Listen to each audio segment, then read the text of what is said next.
मैं आपको बताता हूं एक बार फिर से, इस पूरी बात जो मैंने कही, सबसे जरूरी है शिक्षा। अगर वो नहीं तो खेत खलिहान, और वो नहीं है तो पूंजी होनी चाहिए। और जन स्वराज ने कहा कि हम इस पूरे समाज को 3 भागों में बांट देते हैं। सबसे पहला भाग, जन्म से लेकर 15 साल का बच्चा। जन्म से लेकर 15 साल के हर बच्चे को 10 साल की अच्छी मुफ्त शिक्षा मिले, ये हमारी गारंटी है। आज आप 10वीं छोड़िए, इंटरमीडिएट किया हो, ग्रेजुएशन कर लिया हो लड़का, लेकिन पढ़ाई का आलम यह है कि वो लड़का एक लाइन शुद्ध अंग्रेजी तो छोड़िए, शुद्ध हिंदी नहीं बोल सकता। पढ़ाई उत्तम शिक्षा की मिलेगी, और अगर उत्तम शिक्षा की पढ़ाई केवल 10 साल के लिए दे दी जाए किसी भी बच्चे को, तो वो समाज पर बोझ नहीं बनेगा, माता पिता पर बोझ नहीं बनेगा, वो अपनी आगे की जिंदगी खुद ही संभाल लेगा।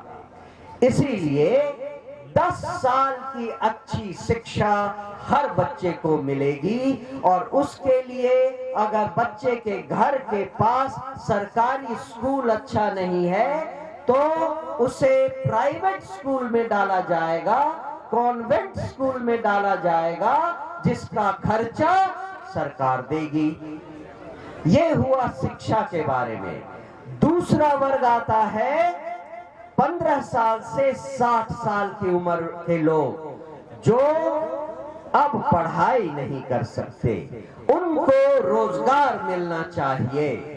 तो जन स्वराज ने कहा कि हर उस युवा को जिसको मजबूरी में 10-12 हजार रुपए के लिए बिहार, अपना घर परिवार, अपना गांव छोड़कर दूर दराज के राज्यों में, तमिलनाडु, चेन्नई और मुंबई और पंजाब, हरियाणा जाना पड़ता है, उन सब को यहीं उसके घर में, उसके जिले में 1 साल के भीतर रोजगार का इंतजाम कर दिया जाएगा। ये दूसरी गारंटी है। अब आप देखिए, जन्म से लेकर 15 साल के बच्चे के लिए पढ़ाई, 15 से 60 साल के युवा के लिए रोजगार, और 60 साल से बड़े हर बुजुर्ग को एक सम्मानजनक पेंशन 2000 रुपए का मिलेगा। ये तीसरी गारंटी है। तो ये 3 गारंटी में हमने पूरा समाज नाप लिया। हर किसी के बारे में जन स्वराज ने कह दिया। एक वर्ग बच गया, वो है महिलाएं। ये महिलाएं जब ये पढ़ने लायक थीं, तो इनको पढ़ाई करने का मौका और कम मिला। बहुतों ने तो पढ़ाई नहीं की, किसी ने दूसरी के बाद क्लास छोड़ दिया, किसी ने चौथी तक पढ़ाई की, किसी ने छठी तक पढ़ाई की, उसके बाद इनकी शादी हुई, परिवार आ गया, अब बच्चे बड़े हो गए हैं, वो स्कूल जाने लगे हैं। ये अब अपना खाली समय परिवार के आमदनी के लिए कैसे लगाएं, इसकी चिंता जन स्वराज ने की। आप तमिलनाडु चले जाइए, आप जैसी गांव की महिलाएं रसम पाउडर बनाकर पैकेट बनाती हैं और दुकानों में जाकर बेचती हैं, घर का खर्चा चलाती हैं। आप जैसी महिलाएं गुजरात और राजस्थान में पापड़ी और चाट और पापड़ बनाकर अपने घर में पैकेट बनाती हैं और दुकानों में जाकर बेचती हैं। हरियाणा और पंजाब में आप जैसी गांव की महिलाएं बकरी पालती हैं, गाय पालती हैं, भैंस पालती हैं और उससे अपना रोजगार चलाती हैं। अगर बाकी राज्यों में महिलाएं, गांव की महिलाएं ऐसा कर सकती हैं, तो बिहार में गांव की महिलाएं ऐसा क्यों नहीं कर सकती?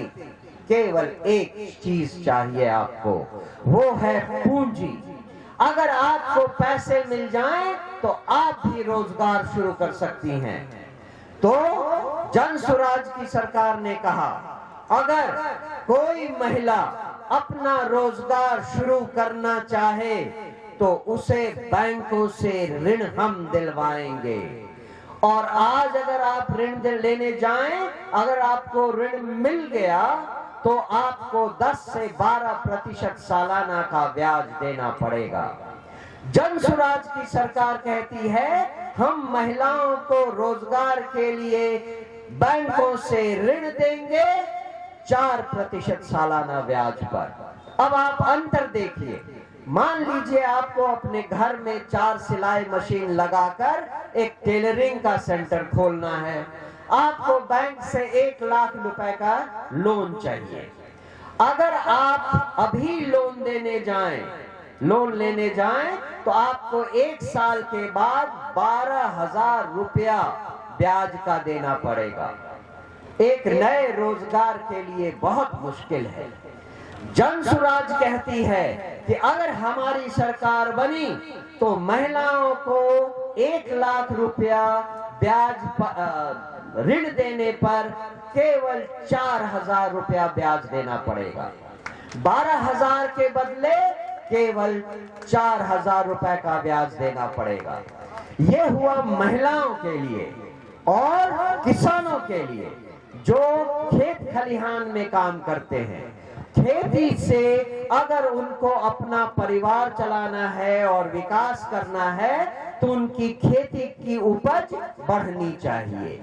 उसके लिए नकदी फसल जो होते हैं, जैसे ईख, जैसे अदरक, जैसे हल्दी और तरह तरह के जो नकदी फसल होते हैं, उनको उपजाने के लिए अगर किसान भाइयों को मजदूर की चाहत है तो उन्हें मजदूरों की व्यवस्था मुफ्त करवाई जाएगी, उसका खर्चा सरकार देगी।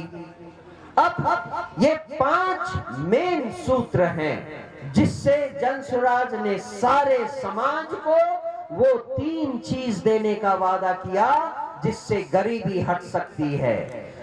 शिक्षा, जिनको शिक्षा चाहिए, पूंजी, जिनको रोजगार चाहिए, और खेत खलिहान से उपज किसानों के लिए।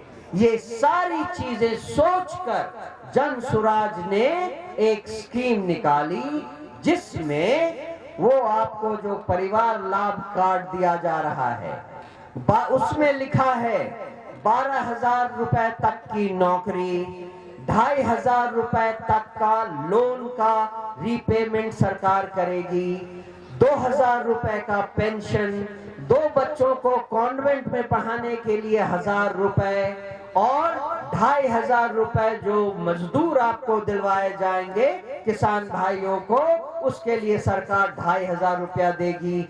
मतलब हर महीने 20,000 रुपए तक का फायदा आपको अपने परिवार से के लिए मिलेगा। इसकी गारंटी देने के लिए वो कार्ड बना हुआ है। तो ये परिवार लाभ कार्ड जन स्वराज के सदस्यों को मिलता है। जन स्वराज की सदस्यता लेने के लिए केवल 10 रुपए का सदस्यता फॉर्म है। तो सदस्यता फॉर्म ले लीजिए और फिर वो परिवार लाभ कार्ड ले लीजिए। परिवार लाभ कार्ड आपको मुफ्त दिया जा रहा है, ये आप समझ लीजिए।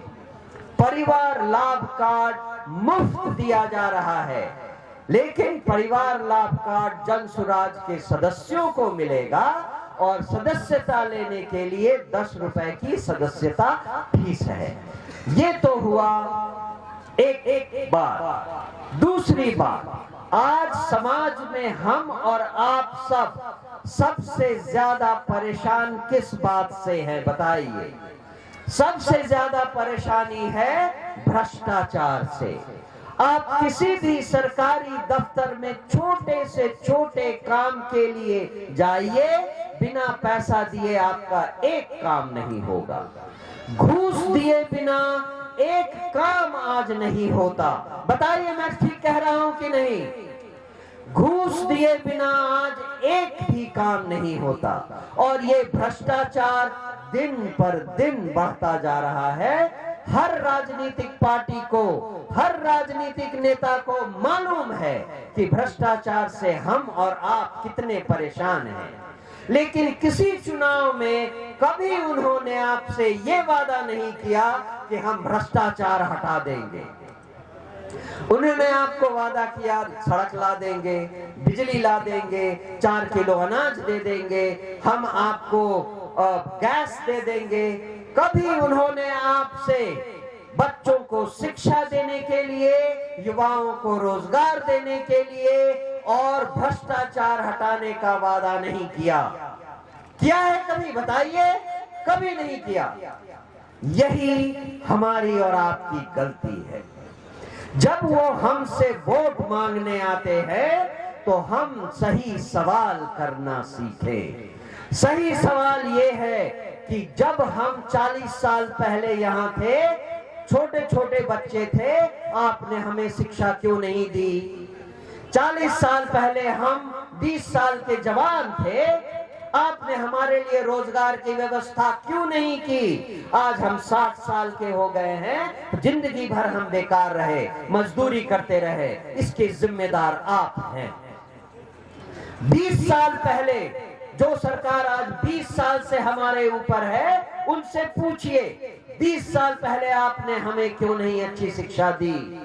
20 साल पहले आपने हमारे बच्चों को, हमारे पतियों के लिए रोजगार की व्यवस्था क्यों नहीं की? उनको आज 20 साल से बिहार से बाहर जाकर दर दर धक्के खाने पड़ते हैं। किस मुंह से आप आए हैं हमसे वोट लेने? बताइए। 20 साल से आपकी सरकार है और 20 साल से यहाँ गरीबी बढ़ती जा रही है, पलायन बढ़ता जा रहा है, शिक्षा का स्तर कम होता जा रहा है। आपने क्या किया? दिन रात आप चिल्लाते रहते हैं, रोड बना दिया, हाईवे बना दिया, उससे हुआ क्या? उससे क्या हुआ? क्या हमारी गरीबी कम हुई? क्या हमारे बच्चों को अच्छी शिक्षा मिली? क्या हमारे बच्चों को अच्छी शिक्षा मिली? क्या भ्रष्टाचार का लेवल कम हुआ? ये सवाल पूछिए, और अगर वो सवाल ना दे तो जूते मारकर उनको बाहर कीजिए। इन सरकारों को, जिन्होंने 40 साल से हमारी और आपकी जिंदगी के साथ खिलवाड़ किया है, वो बेशर्म होकर ही आपसे फिर से वोट मांगने आ सकते हैं। ऐसे बेशर्मों को जूते से स्वागत होना चाहिए और किसी भी तरह से नहीं। भ्रष्टाचार को अगर हटाना है, इन सारे राजनीतिक दलों में से किसी के पास कोई प्लान नहीं है, न तो नीयत ठीक है, न कोई नीति है इनके पास कि भ्रष्टाचार हटाएं। वो आपने नहीं बदलाव किया तो अगले 40 साल तक ये ऐसे ही चलता रहेगा। कोई रास्ता नहीं है। इनके दिमाग में तो भूसा भरा हुआ है। मैं आपको बताता हूं, भ्रष्टाचार हटाने के लिए पहले भ्रष्टाचार शुरू कहां से हुआ ये समझिए। भ्रष्टाचार की शुरुआत होती है इन चुनाव से। इन चुनाव में जो उम्मीदवार लड़ता है 7 से 10 करोड़ रुपए लगाता है आज, और बाकी राजनीतिक दलों में तो ये ट्रेडिशन है, ये परंपरा है कि टिकट लेना हो तो 7-10 करोड़ रुपए पहले किसी को दो। तो 7-10 करोड़ टिकट लेने के लिए, 7-10 करोड़ जीतने के लिए। मान लीजिए वो जीत गया, विधायक बन गया, अगर उसकी पार्टी जीत गई, उन विधायकों में से कुछ मंत्री बने। इन मंत्री और इन विधायकों के दिमाग में सबसे पहला ख्याल क्या आता है? आप बताइए। वो जो 20 करोड़ रुपए लगाए हैं चुनाव जीतने के लिए, वो कहां से लाएं? उसकी उगाही कैसे करें? वो अपने ठेकेदारों से लेंगे, ठेकेदार अपने इंजीनियर से लेगा, इंजीनियर भद्दा पुल बनाएगा, इसलिए पुल बनते बनते टूट जाता है। मंत्री अपने सचिव से मांगेगा, सचिव अपने छोटे अफसर से मांगेगा, वो अपने सबसे छोटे अफसर से मांगेगा। अंत में हम और आप किसी भी सरकारी दफ्तर में कोई भी काम करवाने जाएं, जो पैसा हमसे मांगे जाते हैं उसके तार इन विधायकों और मंत्री से जुड़े हुए हैं। और जिसकी शुरुआत इन चुनाव से हुई थी। ये बात भी हर राजनीतिक दल जानता है, हर राजनीतिक नेता जानता है कि अगर चुनाव की प्रक्रिया में सुधार लाया जाए तो ये भ्रष्टाचार कम हो सकता है। लेकिन किसी ने 70 सालों के इतिहास में कभी नहीं ऐसा किया। क्यों? क्योंकि अगर ये रुक जाएगा तो उनकी जेब गरम कैसे होगी, उनको पैसे, उनको घूस कहां से मिलेगा। जनसुराज ने क्या किया? जनसुराज ने कहा हम इन चुनाव की प्रक्रिया को बदल देंगे। कैसे? हमने आपसे कहा, जनता से कहा कि आप हमें ऐसे उम्मीदवार दो जो काबिल हो और मन से ईमानदार और शुद्ध हो। अगर आपने ऐसे काबिल उम्मीदवार हमें दिए, उसकी ताकत अगर केवल 5 लाख खर्च करने की है चुनाव में तो वो 5 लाख खर्च करे, उसकी ताकत 50 लाख खर्च करने की है तो वो 50 लाख खर्च करे, बाकी उसको जिताने की जिम्मेवारी जनसुराज पार्टी लेती है। केवल एक आशा से, केवल एक उम्मीद से, अगर हमारा जनसुराज का विधायक बना और आपके आशीर्वाद से अगर जनसुराज की सरकार बनी, उसमें उन्हीं विधायकों में से कुछ मंत्री बनेंगे। जनसुराज का मंत्री और जनसुराज के विधायक के दिमाग से भ्रष्टाचार का कीड़ा शुरू ना हो। यही हमारी आशा है, यही हमारी उम्मीद है, जिसके कारण हम आपसे काबिल उम्मीदवार मांगते हैं। काबिल उम्मीदवार जो दिल से ईमानदार और शुद्ध हो। अगर आपने हमारा साथ दिया, अगर हमारा उम्मीदवार ऐसा आया, अगर हमारा विधायक, हमारा मंत्री इस तरह का शुद्ध हृदय का काबिल व्यक्ति बना, तो 3 महीने से 5 महीने के भीतर भ्रष्टाचार का स्तर इतना कम कर देंगे कि आम जिंदगी में आपको फर्क दिखाई देने लगेगा। ये हमारी एक गारंटी और है। भ्रष्टाचार को कैसे मिटाया जाए, हमें उसका तरीका पता है। सरकार बनाने के बाद नहीं, सरकार बनाने से पहले, और हमने उस पर चलना शुरू कर दिया है। आपको पता है हमारे यहाँ उम्मीदवारों का चयन पैसे ले देकर नहीं किया जाता, कभी नहीं।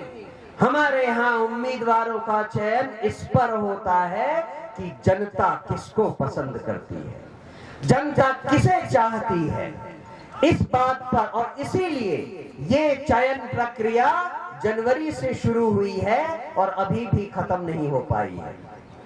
हम अभी भी इसी उधेड़-बुन में लगे हैं कि हर विधानसभा से कौन सा सबसे अच्छा उम्मीदवार है जिसने हमारे पास एप्लीकेशन डाला है। इस प्रक्रिया में हम आज भी लगे हुए हैं। इस प्रक्रिया में हम आज भी लगे हुए हैं। तो अब मेरे ख्याल से अब ये एक आखिरी बात, अगर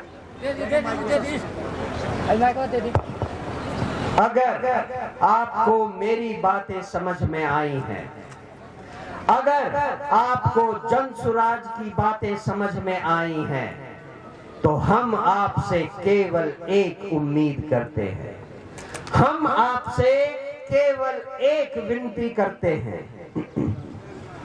यहां से जाने के बाद अपने परिवार में, अपने पड़ोस में, अपने दोस्तों में केवल 10 और ऐसे लोगों को जनसुराज के बारे में बताएं जिन्होंने अभी तक जनसुराज के बारे में जाना नहीं। अगर आपने ऐसा कर दिया, केवल 10 लोगों को जनसुराज के बारे में बताकर उनको जनसुराजी बना दिया, मैं आपको भरोसा दिलाता हूं कि इस नवंबर के बाद आपकी सरकार ही बनेगी।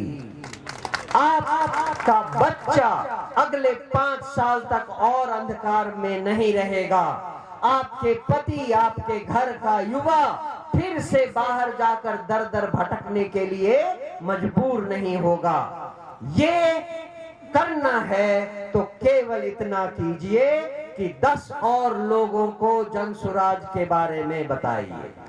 और जिस दिन वोटिंग हो, आप जब वोटिंग मशीन के सामने खड़े हो तो आपको ये याद दिलाने के लिए कि आपके बच्चों का भविष्य आपके हाथ में है, बच्चों के भविष्य को याद दिलाने के लिए केवल इसी कारण से हमने स्कूल का बस्ता अपना चुनाव चिन्ह बनाया।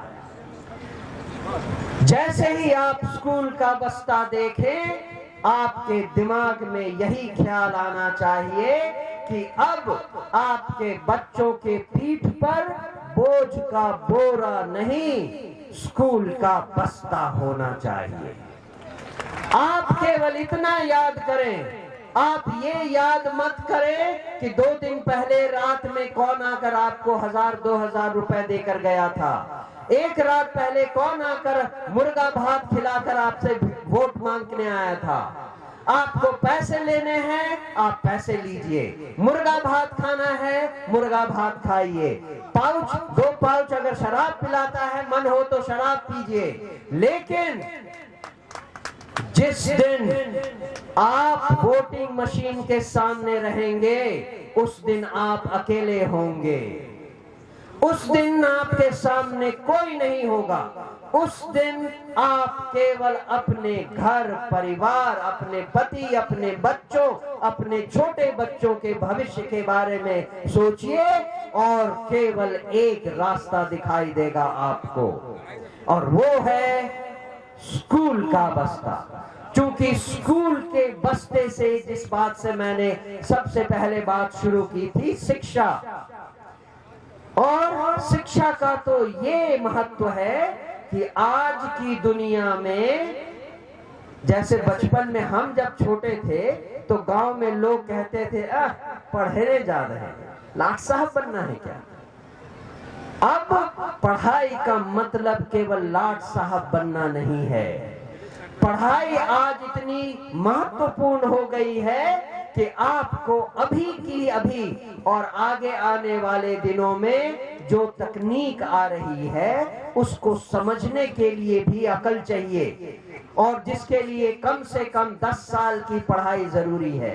ये जो मोबाइल फोन सब माताएं बहनें आप लोग यूज करते हैं, आपको मालूम है आप इसमें केवल फोन करते हैं, कुछ देखते हैं, फोटो देखते हैं, कुछ सिनेमा देखते हैं। एक फोन से 50 काम हो सकते हैं। सारा बैंकिंग आपके फोन से हो सकता है।